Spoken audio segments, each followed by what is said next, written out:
மகிழ்ச்சி ஒரு இடத்துல சொல்றாரு, எப்பா ஒரு கடல்ல முத்து பிடிக்கிறாங்க. முத்து பிடிக்கிறது பழைய காலத்துல அவ்வளவு எளிதான இப்போ நிறைய இன்ஸ்ட்ருமெண்ட்ஸ் எல்லாம் வந்துருச்சு. நீர்மூழ்கி கப்பல் கூட என்னெல்லாம் வந்துருச்சு. பழைய காலத்துல அப்படியே ஜம்ப் பண்ணி உள்ள போய் முத்து எடுப்பாங்க. அது நிறைய பயிற்சி, பழக்கம், தொடர்ந்து முயற்சி எல்லாம் இருக்கணும்.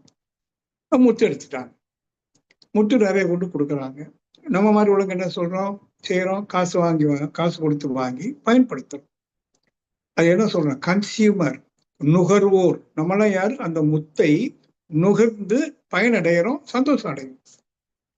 அது ஒரு உதாரணம் சொல்றாரு.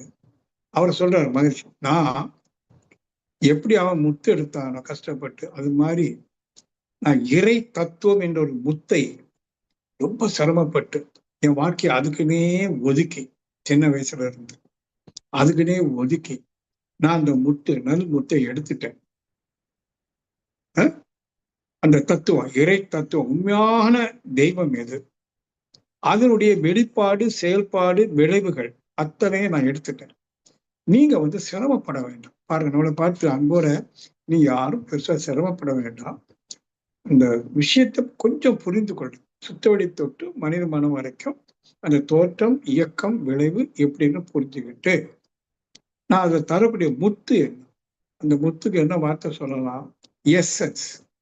Essence of spiritual knowledge. நல்லா பதிவைத்துக் கொள்ளும். எசன்ஸ் ஆஃப் ஸ்பிரிச்சுவல் நாலேஜ், அதாவது இறை அறிவை பற்றி, இறைவன் சொல்லுக்கு நம்ம நிறைய புரிஞ்சுக்கிறோம்ல, அதனுடைய சாரம்.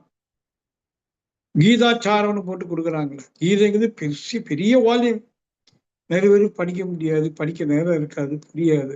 ஆகவங்க என்ன பண்ணிட்டாங்க, கீதாச்சாரம்னு போட்டு ஒரு 8 வரி, எது நடந்ததோ எது நடந்து கொண்டிருக்கோ அதான் சொல்றாங்க. ஏன் அழற, நீ எதை இழந்தா, எதை கொண்டு வந்தான்னு ஒரு கதை சொல்றாங்க. அந்த எசன்ஸ், அந்த எசன்ஸ் நல்லா புரிஞ்சுக்கிட்டா நம்ம வாழ்க்கையை செம்மையா கொண்டு போக முடியும் இல்லையா?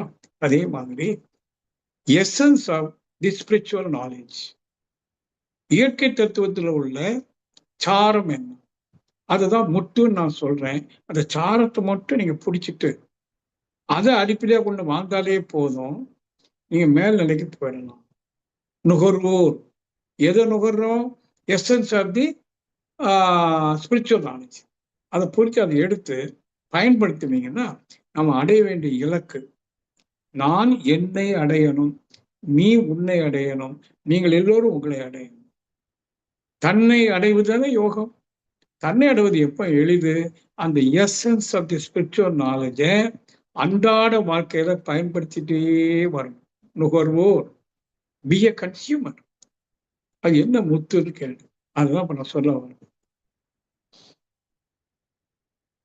ஒரு பாடல்ல, ஆதியனும் பரம்பொருள் மெய் எழுச்சி பெற்று அணுவென்ற உயிராகி அணுக்கள் கூடி மோதி இணைந்து இயங்குகின்ற நிலைமைக்க மூலகங்கள் பலவாகி அவை இணைந்து பேதித்த அண்ட கோடிகளாய்.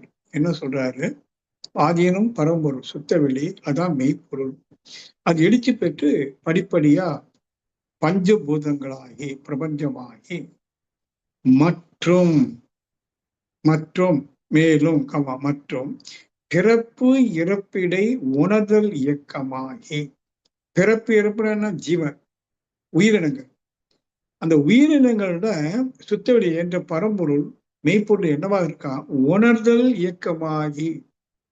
இப்போ நான் உன்னை பார்த்து உணர்றேன், அதை கேட்டு உணர்றேன்னா, நான் கேட்டு உணர்றேன், ஆதீனும் பரம்பொருள் எனக்குள்ள இருக்கு.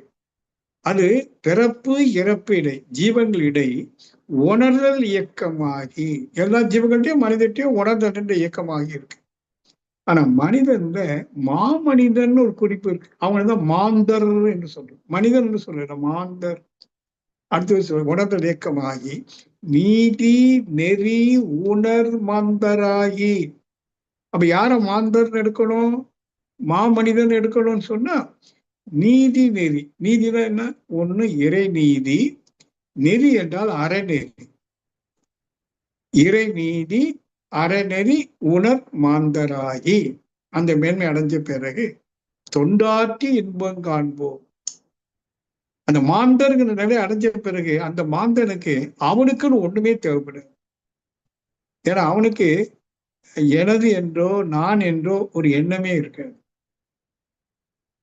அத்தைய மாந்திரம் ஆன பிறகு அவன் என்ன செய்வான்னா, இதை அறியாம கஷ்டப்படுறவங்களுக்கு தொண்டாற்றி இன்பம் காண்பான். அப்ப சரி, இப்ப என்ன வரும்? அந்த எசன்ஸ் என்னன்னா நீதி நெறி. Essence of the spiritual